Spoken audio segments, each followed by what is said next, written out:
Assalamualaikum warahmatullahi wabarakatuh. Perkenalkan, kami dari kelompok 2, kelas B, angkatan 2018. Di sini kami akan mempresentasikan tentang pengertian dan penggunaan dari kata sandang dan tanda baca dalam kaidah penulisan bahasa Indonesia. Saya, Gema Anissa Hermastuti, NPM 18 17 05 10 20, akan menjelaskan tentang kata sandang si dan sang, serta aturan penggunaannya dalam penulisan bahasa Indonesia.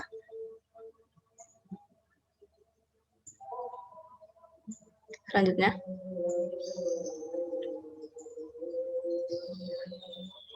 kata sandang si dan sang.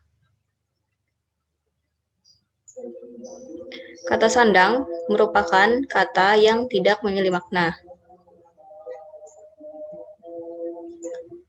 Kata sandang digunakan sebagai penjelas kata-kata yang ada di depannya dan berfungsi sebagai pembeda kata atau frase, juga membentuk kata ganti orang atau kata benda. Yang pertama, kata sandang si. Kata sandang si ini merupakan kata sandang yang digunakan untuk mengiringi nama seseorang, hewan, atau untuk membentuk kata sifat menjadi kata benda. Di sini ada 3 contoh penulisan. Yang pertama, ada kalimat toko itu memberikan hadiah kepada si pembeli. Si di sini sebagai kata sandang dari objek pembeli. Maka ditulis dengan menggunakan huruf kecil, baik si-nya maupun pembelinya. Yang kedua, guru itu menegur si pemalas. Sama seperti kalimat yang pertama, si dan juga kata pemalas ditulis dengan menggunakan huruf kecil. Contoh yang ketiga, surat itu dikembalikan kepada si pengirim. Sama seperti dua contoh kalimat sebelumnya, si dan juga objeknya pengirim menggunakan huruf kecil dalam penulisannya. Lalu yang kedua ada kata sandang sang. Kata sandang sang merupakan kata sandang yang digunakan untuk panggilan seseorang, benda mati, atau makhluk hidup lainnya yang bertujuan untuk meninggikan martabat atau sindiran.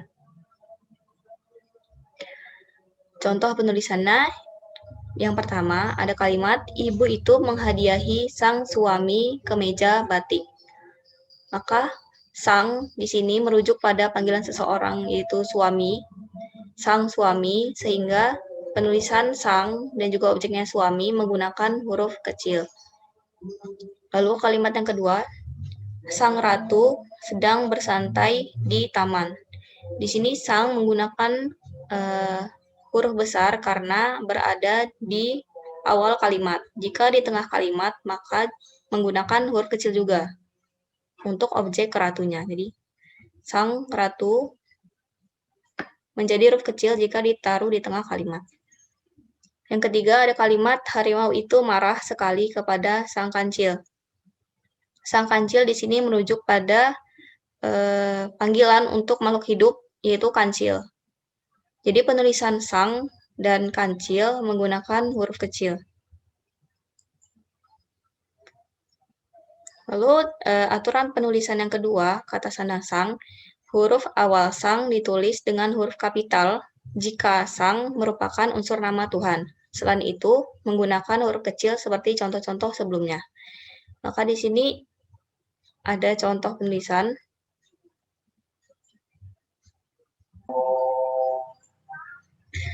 Di sini ada contoh tulisan 2 kalimat. Yang kalimat pertama, kita harus berserah diri kepada Sang Pencipta. Karena merujuk pada unsur nama Tuhan, maka di sini kata sang sebagai kata sandang ditulis menggunakan huruf kapital di awalnya. Dan juga unsur nama Tuhannya ditulis dengan menggunakan huruf kapital juga. Yang kalimat yang kedua, pura dibangun oleh umat Hindu untuk memuja Sang Hyang Widiwasa. Hyang Widiwasa di sini juga merupakan unsur nama Tuhan, sehingga penulisan sang menggunakan huruf kapital di awal kalimat. Oke, Kalau gitu selanjutnya akan saya jelaskan. Saya Muhammad Septrian Astrayesa, NPM 1817051028. Maaf ada kesalahan tulisan. Untuk selanjutnya adalah tanda baca titik. Tanda titik dipakai pada akhir kalimat pernyataan. Ini salah satu contoh dari penggunaan tanda titik. Di sini ada dua kalimat pernyataan sebagai contohnya, yaitu mereka duduk di sana, titik. Dan yang bawahnya, dia akan datang pada pertemuan itu, titik. Nah, ini juga disebut dengan kalimat berita, karena itu diakhiri dengan tanda titik. Terus selanjutnya. Penggunaan selanjutnya dari tanda titik adalah tanda titik dipakai di belakang angka atau huruf dalam suatu bagan, ikhtisar, atau daftar. Ini contohnya, A titik, 1 titik, kondisi kebahasan di Indonesia. Di bawahnya ada sub bagian dari daftar tersebut, yaitu A titik, bahasa Indonesia. Jika ada sub bagian lagi, maka yang tulis lagi 1 titik kedudukan, 2 titik fungsi. Nah, jangan lupa setelah tanda titik, tetap diikuti dengan huruf kapital. Selanjutnya. Penggunaan selanjutnya dari tanda titik, ditulis, dipakai di belakang angka atau huruf dalam satu bagian ikhtisar atau daftar. Ini lanjutan dari yang tadi. Nah, ini contohnya. B titik, 1 titik, patokan umum, yang sama seperti yang tadi. Selanjutnya ada 1 titik 1. Nah, selanjutnya di bagian ini tidak dituliskan tanda titik yang kedua, karena sudah lebih dari 1 tanda pada subbagiannya. Selanjutnya, ini tanda titik tidak dipakai pada angka atau huruf yang sudah bertanda kurung dalam suatu perincian. Contohnya, bahasa Indonesia berkedudukan sebagai 1 kurung bahasa nasional yang berfungsi, antara lain, A kurung lambang kebangsaan nasional, B kurung identitas nasional, dan C kurung alat pemersatu bangsa. Nah, di sini tidak perlu lagi menggunakan titik karena sudah digantikan oleh tanda kurungnya. Yang kedua, tanda titik tidak dipakai pada akhir penomoran digital yang lebih dari 1 angka. Contohnya di sini, 1A, 1B, 2A. Jadi tidak perlu digantikan dengan tanda titik. Dan yang ketiga, ada tanda titik tidak dipakai di belakang angka atau angka terakhir dalam penomoran data digital yang lebih dari 1 angka dalam judul tabel, bagan, grafik, atau gambar. Contohnya, tabel 1, kondisi kebahasaan di Indonesia. Pada angka 1 tidak perlu diikuti oleh tanda titik. Nah, ini seperti di contoh yang sebelumnya tidak menggunakan titik, bagian 2 titik 1. Nah, di angka yang kedua tidak diperlukan tanda titik, bagian umum. Gambar 3, Gedung Cakrawala. Selanjutnya. Tanda titik dipakai untuk memisahkan angka, jam, menit, detik yang menunjukkan waktu atau jangka waktu. Di sini contohnya pukul 20.12.34 atau yang di bawahnya 00.12.35 jam.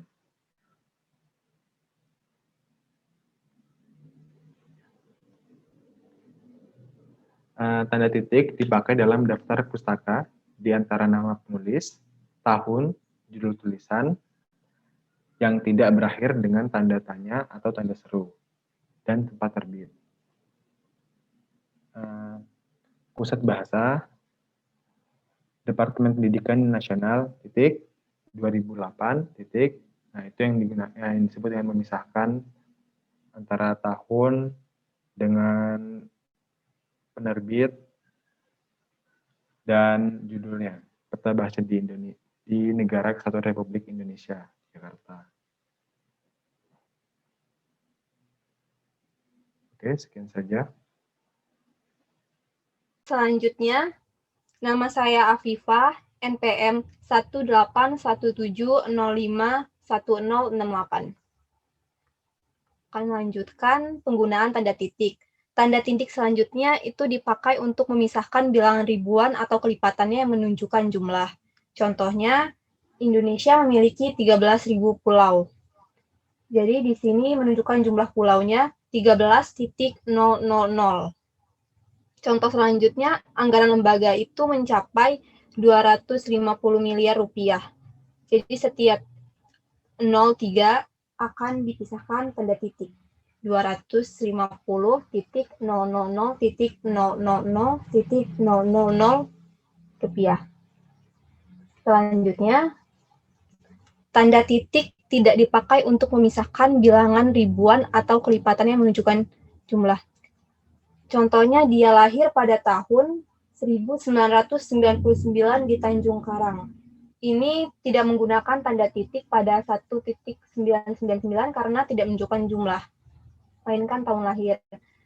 Selanjutnya itu nomor rekening panitia seminar adalah 001567234412. Itu tidak dipisahkan tanda titik karena tidak menunjukkan jumlah. Selanjutnya itu tanda titik tidak dipakai pada akhir judul yang merupakan kepala karangan, ilustrasi, atau tabel. Contohnya, bentuk dan kedaulatan dalam kurung bab 1 UUD 1945. Contoh selanjutnya itu gambar 3 alat pendengaran manusia. Pada gambar 3 tidak menggunakan titik terakhirnya karena itu menunjukkan tabel. Ya. Selanjutnya itu tanda titik tidak dipakai di belakang alamat penerima dan pengirim surat dan juga tanggal surat.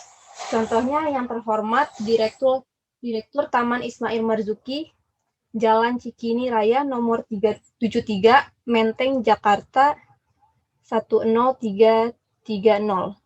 Itu akhirannya tidak dipakai tanda titik karena ini menunjukkan alamat penerima dan pengirim surat juga tanggal surat. Selanjutnya, tanda koma. Tanda koma dipakai di antara unsur-unsur dalam suatu pemerincian atau pembilangan. Contoh, buku, koma, majalah, koma, dan jurnal. Itu termasuk perincian. Contoh selanjutnya, tanda koma dipakai sebelum kata penghubung seperti tetapi, melainkan, dan sedangkan dalam kalimat majemuk atau setara. Contoh kalimatnya, saya ingin membeli kamera, tetapi uang saya belum cukup. Ini dipisahkan tanda koma sebelum kata tetapi, karena ini merupakan kalimat majemuk atau setara. Contoh kedua itu, ini bukan milik saya, melainkan milik ayah saya.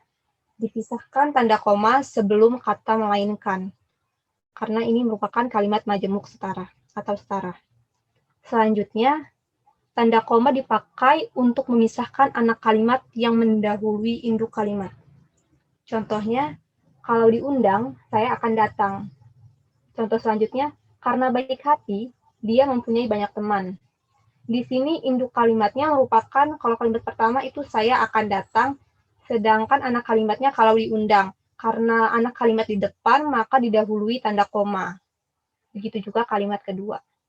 Selanjutnya, tanda koma dipakai di belakang kata atau ungkapan penghubung antar kalimat, seperti oleh karena itu, jadi, dengan demikian, sehubungan dengan itu, dan meskipun demikian. Contoh kalimatnya, mahasiswa itu rajin dan pandai. Oleh karena itu, dia memperoleh beasiswa belajar di luar negeri.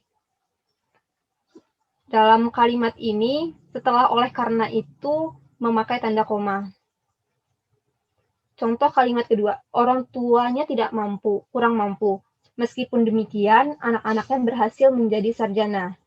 Pada kata meskipun demikian, setelahnya diberi tanda koma. Catatan, tanda koma tidak dipakai jika induk kalimat mendahului anak kalimat. Jadi kalau induk kalimat di depan itu tidak perlu pakai koma. Contohnya, saya akan datang kalau diundang. Contoh kalimat kedua, dia mempunyai banyak teman karena baik hati. Ini contoh kalimat yang induk kalimat di depan dan anak kalimatnya di belakang. Kalau misalkan anak kalimatnya di depan tadi kan didahului tanda koma. Selanjutnya, tanda koma dipakai sebelum dan atau sesudah kata seru, seperti oh, ya, wah, aduh, atau hai, dan kata yang dipakai sebagai sapaan seperti bu, dik, atau nak. Contoh kalimatnya, oh begitu, wah bukan main, siapa namamu dik? Karena ini ada kata seru oh di sini, maka setelahnya pakai tanda koma. Bukan main, setelah wah menggunakan tanda koma. Lalu ini kalimat sapaan, siapa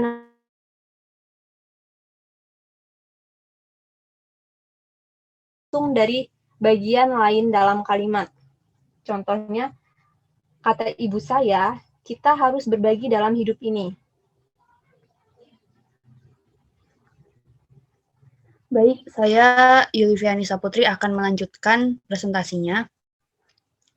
Selanjutnya, tanda koma tidak dipakai untuk memisahkan petikan langsung yang berupa kalimat tanya, kalimat perintah, atau kalimat seru dari bagian lain yang mengikutinya, seperti di mana saudara tinggal, tanya Pak Lurah. Itu bentuk kalimat tanya yang bersifat seperti itu. Ada contoh lain, wow, indahnya pantai ini, seru wisatawan itu. Lalu untuk tanda koma yang lain, tanda koma dipakai di antara nama dan alamat, bagian-bagian alamat, tempat dan tinggal, serta nama tempat dan wilayah atau negeri yang ditulis berurutan. Contohnya seperti Saudara Abdullah, Jalan Kayu Manis, Kelurahan Kayu Manis, Kecamatan Matraman, Jakarta 13 1310. Ini menunjukkan nama alamat, bagian-bagian alamat, jadi kita menggunakan koma.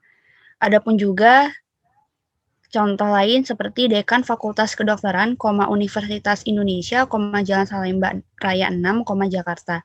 Ini menunjukkan nama tempat dan wilayah atau nama tempat dan wilayah secara berurutan. Lalu contoh yang terakhirnya ada Surabaya, 10 Mei 1960. Ini menunjukkan tanggal dan tempat dan tanggal dalam penggunaan tanda komanya. Adapun juga tanda koma dipakai untuk memisahkan bagian nama yang dibalik susunannya dalam daftar pustaka. Seperti contoh nih, kalau nama kita dalam daftar pustaka itu nama penulisnya itu dibalik, yang dimana nama paling depan itu ditaruh di paling belakang. Jadi nama ini kan nama kedua nih. Berarti nama aslinya kan Ilham Gunawan. Nah, Gunawan pada nama keduanya ini diberi koma, baru Ilham nama pertamanya itu. Itu untuk dipakai memisahkan bagian nama yang dibalik susunannya. Lalu selanjutnya ada tanda koma dipakai di antara bagian-bagian dalam catatan kaki atau catatan akhir. Seperti contoh ini WJS W.J.S. Purwadarminta, bahasa Indonesia untuk Karang Mengarang Yogyakarta, UP Indonesia, 1967, halaman 4. Lalu tanda koma dipakai di antara nama orang dan singkatan gelar akademis yang mengikutinya untuk membedakannya dari singkatan nama diri, keluarga, ataupun marga. Seperti contoh, ini B. tik ratulangi, koma SE. Ini menggunakan koma untuk memisahkan, untuk kita membedakan gelar dan nama diri ataupun marganya. Seperti contoh yang kedua nih, Siti Aminah, S titik H titik, M titik H titik. Bisa kita bandingkan di sini dengan Siti Khadijah, M titik A dengan Siti Khadijah, M titik A. Yang dimana kalau ini kan menunjukkan gelar ya. Sedangkan kalau yang ini menunjukkan nama kepanjangan dari Siti Khadijah itu. Atau nama diri Siti Khadijah itu sendiri. Lanjut. Tanda koma dipakai sebelum angka desimal atau di antara rupiah dan sen yang dinyatakan dengan angka. Seperti contoh nih, 12,5 meter, 27,3 kilo, 500,50 rupiah. Seperti itu. Lalu, tanda koma dipakai untuk mengapit keterangan tambahan atau keterangan aposisi. Seperti contoh, di daerah kami, misalnya, masih belum banyak bahan tambang yang belum diolah. Lalu ada Soekarno, Presiden 1 RI merupakan salah seorang pendiri gerakan non-blok. Yang dimana ini kayak keterangan tambahan. Presiden Soekarno ini, Presiden 1 RI ini sebagai keterangan tambahan dari kata Soekarno ini. Lalu, tanda koma dipakai di belakang keterangan yang terdapat pada awal kalimat untuk menghindari salah baca atau salah pengertian. Seperti contoh, dalam pengembangan bahasa, kita dapat memanfaatkan bahasa daerah. Lalu contoh yang lain, atas perhatian saudara, kami ucapkan terima kasih. Kita bandingkan dengan kalimat yang sama tapi tidak menggunakan tanda koma. Dalam pengembangan bahasa kita dapat memanfaatkan bahasa daerah. Atas perhatian saudara kami ucapkan terima kasih. Jadi terkesan berbeda bukan antara kita menggunakan tanda koma dipakai di belakang keterangan dengan tidak gitu. Maka penyampaian juga terlihat terkesan berbeda.